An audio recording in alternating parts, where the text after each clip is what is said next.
Hi மக்களே, welcome back to Dora Buji kitchen. இதாச்சும் நம்ம சேனலை ஃபர்ஸ்ட் டைம் பார்க்குறீங்கன்னா மறக்காம சப்ஸ்கிரைப் பண்ணிக்கோங்க. நம்ம இன்னைக்கு என்ன ரெசிபி பார்க்க போகிறோம் அப்படின்னா வெஜ் ஃபிஷ் குழம்பு. அதாவது வந்து ஃபிஷ் வச்சு செய்ய போகிறது இல்லை, வாழைப்பூ வச்சு செய்ய போகிறோம். ஸோ வெஜிடேரியனுக்கு ஏற்ற மாதிரியான மீன் குழம்பு டேஸ்ட்லேயே இருக்கக்கூடிய வாழைப்பூ ஃபிஷ் குழம்பு எப்படி செய்யறதுன்னு பார்க்க போகிறோம்.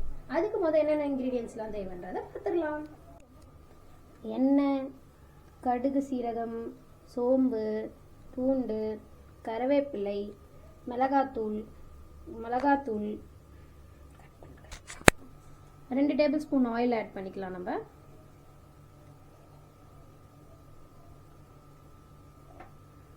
ஆயில் வந்து நல்லா ஹீட் ஆனதுக்கு அப்புறமா வந்து நம்ம வந்து கடுகு, வெந்தயம் எடுத்து வச்சிருக்கோம் half டேபிள் ஸ்பூன், அது ரெண்டையும் ஆட் பண்ணிக்கலாம். இப்போ வந்து நம்ம வந்து half டேபிள் ஸ்பூன் வந்து சீரகம் எடுத்து வச்சுருக்கோம், அதை ஆட் பண்ணிக்கலாம். அதுக்கப்புறம் half டேபிள் ஸ்பூன் வந்து சோம்பு ஆட் பண்ணிக்கலாம். அது நல்லா பொரிஞ்சதுக்கப்புறமா வந்து நம்ம நெக்ஸ்ட் இன்க்ரீடியன்ட் ஆட் பண்ணிக்கலாம். இப்போ வந்து நம்ம பூண்டு எடுத்து வச்சுருக்கோம், 8லேருந்து 10 பல்லு பூண்டு வந்து லைட்டாக வந்து தட்டி எடுத்து வச்சுருக்கோம். அது வந்து நம்ம ஆட் பண்ணிக்கலாம். ஒரு 1 மினிட் வந்து நம்ம ஆயிலே அது வந்து ஃப்ரை ஆகட்டும். பூண்டோட பச்சை வாசனை போயிட்டு ஆயிலில் வந்து இறங்கணும் அந்த வாசனை.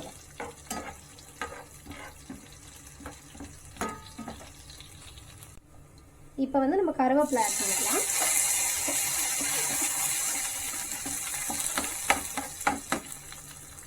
நெக்ஸ்ட் வந்து நம்ம வந்து பச்சை மிளகாய் 4லேருந்து 5 பச்சை மிளகாய் வந்து கீனி எடுத்து வச்சுருக்கோம், அதை வந்து ஆட் பண்ணிக்கலாம். ஆயிலே லைட்டாக ஆயிலே ஃப்ரை ஆகட்டும்.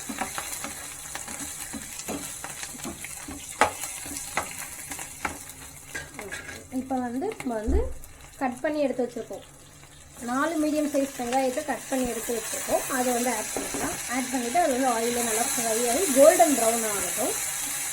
கோல்டன் ப்ரௌன் ஆனதுக்கப்புறம் நம்ம நெக்ஸ்ட் இன்க்ரீடியன்ட் ஆட் பண்ணிக்கலாம். ஆனியன் வந்து இந்த அளவுக்கு நமக்கு ஃப்ரை ஆனதுக்கப்புறம் நம்ம வந்து half டேபிள் ஸ்பூன் வந்து நம்ம வந்து மஞ்சத்தூள் ஆட் பண்ணிக்கலாம். நெக்ஸ்ட்டு வந்து காஷ்மீரி மிளகாத்தூள் வந்து நம்ம half டேபிள் ஸ்பூன் ஆட் பண்ணிக்கிறோம். குழம்பு மிளகாத்தூள் வந்து நம்ம 1.5 டேபிள் ஸ்பூன் ஆட் பண்ணிக்கலாம்.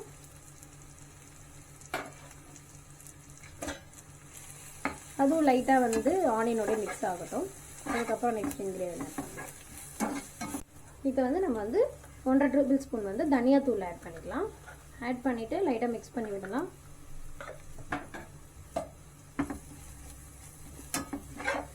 மிக்ஸ் பண்ணி விட்டுட்டு லைட்டாக வந்து நம்ம வாட்டர் ஆட் பண்ணிக்கலாம். அந்த மிளகாத்தூள்லாம் கரியாமல் இருக்கிறதுக்காக பச்சை வாசனை போகணும். லைட்டாக இந்த அளவுக்கு வந்து நம்ம வாட்டர் ஆட் பண்ணிட்டு லைட்டாக மிக்ஸ் பண்ணி விட்டுட்டோம் அப்படின்னா அது ஒரு பச்சை வாசனை போயிடும். அது கொதிக்கும் அப்படின்னும் போது பச்சை வாசனை போகும், அப்போ தான் உங்களுக்கு தீயாமல் இருக்கும். அதுக்காக தான் இந்த வாட்டர் ஆட் பண்ணுறோம்.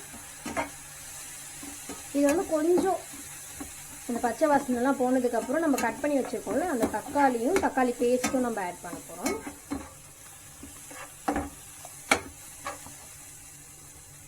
இப்போ வந்து நம்ம வந்து 2 தக்காளி மீடியம் சைஸ் தக்காளி வந்து பொடியாக கட் பண்ணி எடுத்து வச்சுருக்கோம், அதை வந்து ஆட் பண்ணிக்கிறோம். இதுவும் நல்லா வந்து ஸ்மாஷ் ஆகணும். ஸ்மாஷ் ஆனதுக்கப்புறம் தான் நம்ம வந்து அந்த டொமேட்டோ அரைச்சி வச்சுருக்கோம்ல அதை வந்து ஆட் பண்ணிக்கலாம். இந்த அளவுக்கு வந்து தக்காளி வந்து நல்லா ஃப்ரை ஆனதுக்கப்புறமா நம்ம வந்து அரைச்சி வச்சுருக்கோம்ல தக்காளி அது வந்து ஆட் பண்ணிக்கலாம். இப்போ வந்து நான் 2 மீடியம் சைஸ் தக்காளியை வந்து அரைச்சி எடுத்து வச்சுருக்கேன், பச்சையாக தான் அரைச்சி வச்சுருக்கேன். அது வந்து அதில் ஆட் பண்ணிக்கலாம். ஆட் பண்ணிவிட்டு ஒரு 1 மினிட் வந்து அப்படி ஃப்ரை ஆகட்டும்.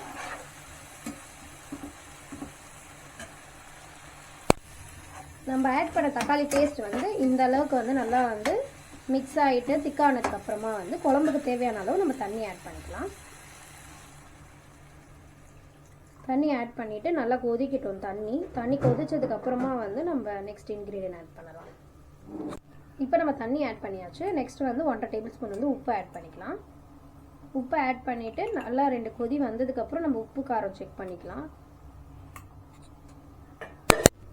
வாழைப்பூவை வந்து ஆயிலில் ஃப்ரை பண்ணி தான் வந்து குழம்புல ஆட் பண்ண போகிறோம். ஸோ அந்த ஃப்ரை பண்ணுறதுக்கு என்னென்ன இன்க்ரீடியன்ஸ்லாம் தேவைன்னு ஃபஸ்ட்டு பார்த்துடலாம் வாங்க. இன்றைக்கி வந்து நான் 250 கிராம் வாழைப்பூவை எடுத்து க்ளீன் பண்ணி எடுத்து வச்சுருக்கேன்.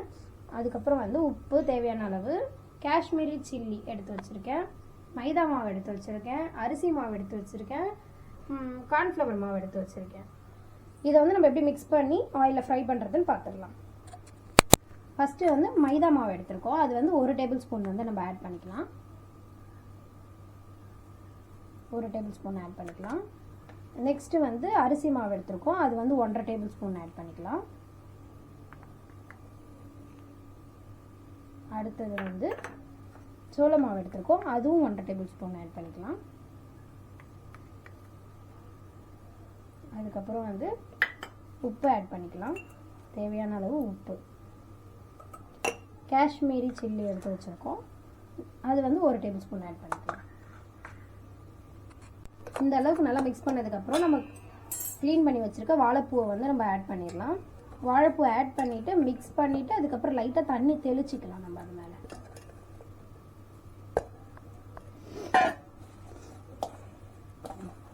இந்த அளவுக்கு மிக்ஸ் பண்ணதுக்கப்புறம் லைட்டாக வந்து தண்ணி தெளிச்சிக்கலாம். தண்ணி ஊற்ற வேண்டாம், லைட்டாக தெளிச்சா போதும். தெளித்து லைட்டாக பிசைஞ்சிக்கலாம். பிசைஞ்சு ஒரு 10 மினிட்ஸ் இதை அப்படியே வச்சிடலாம். வச்சுட்டு நம்ம ஆயிலில் ஃப்ரை பண்ணிக்கலாம்.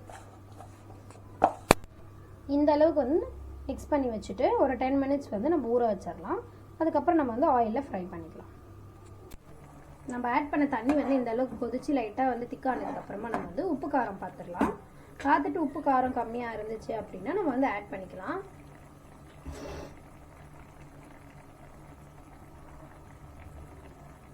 லைட்டாக வந்து உப்பும் காரம் கம்மியாக இருக்குது. ஸோ ஒரு 1/2 டேபிள் ஸ்பூன் வந்து உப்பு ஆட் பண்ணிக்க போகிறோம்.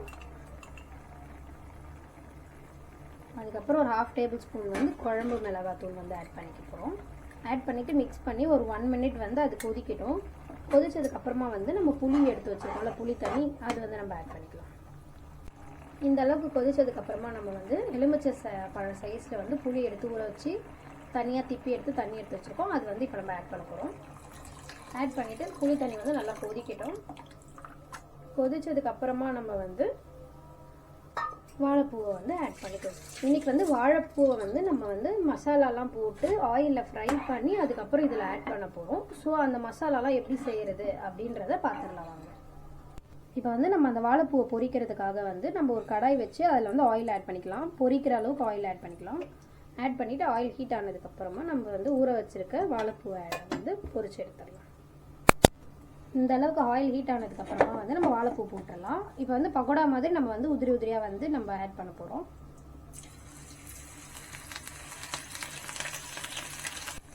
இப்போ வந்து ஆயிலில் ஃப்ரை ஆனதுக்கப்புறம் 2 பக்கம் நல்லா திருப்பி விட்டுட்டு இப்போ நம்ம எடுத்துடலாம். ஒரு 3 to 5 மினிட்ஸ் வந்து ஆயிலில் இருந்தால் போதும். அதுக்கப்புறம் நம்ம குழம்புல ஆட் பண்ணதுக்கப்புறம் குழம்புலையும் வேறு உங்களுக்கு வந்து இது வந்து ரோஸ்ட் ஆகும்.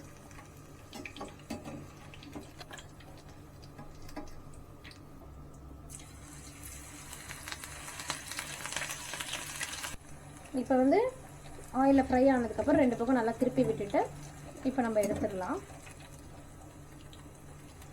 ஒரு 3 to 5 மினிட்ஸ் வந்து ஆயிலில் இருந்தால் போதும். அதுக்கப்புறம் நம்ம குழம்புல ஆட் பண்ணதுக்கப்புறம் குழம்புலையும் வேறு உங்களுக்கு வந்து இது வந்து ரோஸ்ட் ஆகும்.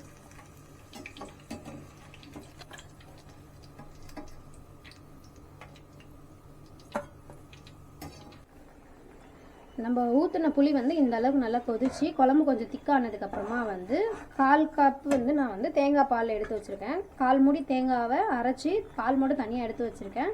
இப்போ வந்து நான் அதை ஆட் பண்ணிக்கிறேன். ஆட் பண்ணிவிட்டு ஒரு 1 மினிட் வந்து ஒரு கொதி வந்தோடனே, தேங்காய் பால் வந்து ரொம்ப கொதிக்கக்கூடாது. ஸோ ஒரு 1 மினிட் வந்து கொதி வந்ததுக்கப்புறமா நம்ம வந்து பொரிச்சு எடுத்து வச்சுருக்கோம் வாழைப்பூவை வந்து நம்ம ஆட் பண்ணிக்க போகிறோம். இந்த அளவுக்கு வந்து நம்ம ஊற்றின தேங்காய் பால் வந்து ஒரு கொதி வந்ததுக்கப்புறமா நம்ம வந்து பொரிச்சு எடுத்து வச்சுருக்கோம்ல வாழைப்பூ, அதை வந்து நம்ம ஆட் பண்ணிக்க போகிறோம். ஆட் பண்ணிவிட்டு ஒரு கலரிட்டு ஒரு 1 மினிட் மட்டும் அது வந்து அந்த குழம்புல வந்து நல்லா கொதிக்கணும். அதுக்கப்புறம் நம்ம ஸ்டவ் ஆஃப் பண்ணிவிட்டு கொத்தமல்லி போட்டுட்டு ஒரு 5 மினிட்ஸ்க்கு அப்புறம் சர்வ் பண்ணிடலாம். நம்ம வந்து ஃப்ரை பண்ணி போட்ட வாழைப்பூ வந்து இந்த அளவுக்கு வந்து நம்ம குழம்புல வந்து கொதிச்சதுக்கப்புறமா வந்து கொத்தமல்லி தூவிட்டு ஸ்டவ் ஆஃப் பண்ணிவிட்டு சர்வ் பண்ணலாம்.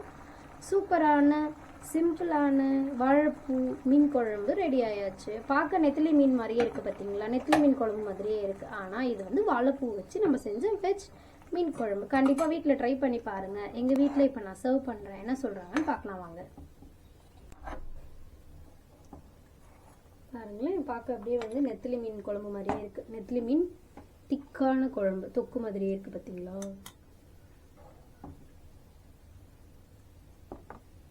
செம்ம, பார்க்கவே செம்ம டேஸ்ட்டாக நாக்கு ஊறுது. வெஜிடேரியனாக இருக்கு. மீன் குழம்பு ரெடி ஆயாச்சு. வாங்க இதை வந்து எங்கள் அம்மா கிட்ட கொடுத்து எப்படி இருக்குது அப்படின்றத டேஸ்ட்டை வந்து எப்படி இருக்குன்னு சொல்லலாம். அவங்க என்ன சொல்கிறாங்கன்னு பார்க்கலாம் வாங்க. அம்மா ஓப்பன் பண்ணி பாருங்கள். வாழைப்பூ வச்சு வெஜ் மீன் குழம்பு செஞ்சுருக்கேன். என்ன இன்னைக்கு ஸ்பெஷலா? அப்படி இல்லை, ஸ்பெஷலுன்னு இல்லை. மெத்திரி சாப்பிட்ற மாதிரி இருக்கு. உப்பு காரம் புளி கரெக்டாக இருக்கு. எல்லா அளவுமே கரெக்டாக இருக்கா? எல்லா அளவும் கரெக்டாக இருக்குது. சூப்பராக இருக்கு. தேங்க்ஸ் பாப்பா. பார்த்தீங்களா, எங்கள் அம்மா சாப்பிட்டுட்டு சூப்பராக இருக்குது அப்படின்னு சொல்லியிருந்தாங்க. உங்கள் வீட்டில் நீங்களும் ட்ரை பண்ணி பாருங்கள். சிம்பிளாக வீட்டில் இன்க்ரீடியன்ஸ் வச்சு வெஜிடேரியன்லேயும் ஒரு மீன் குழம்பு ட்ரை பண்ணியிருக்கோம். கண்டிப்பாக நீங்களாம் ட்ரை பண்ணி பார்த்துட்டு கமெண்ட்ஸில் எப்படி இருக்குன்னு சொல்லுங்கள். இந்த வீடியோ பிடிச்சிருந்தா லைக் பண்ணுங்கள், ஷேர் பண்ணுங்கள், கமெண்ட் பண்ணுங்கள். மறக்காம டோரா புஜ்ஜி கிச்சனை சப்ஸ்கிரைப் பண்ணி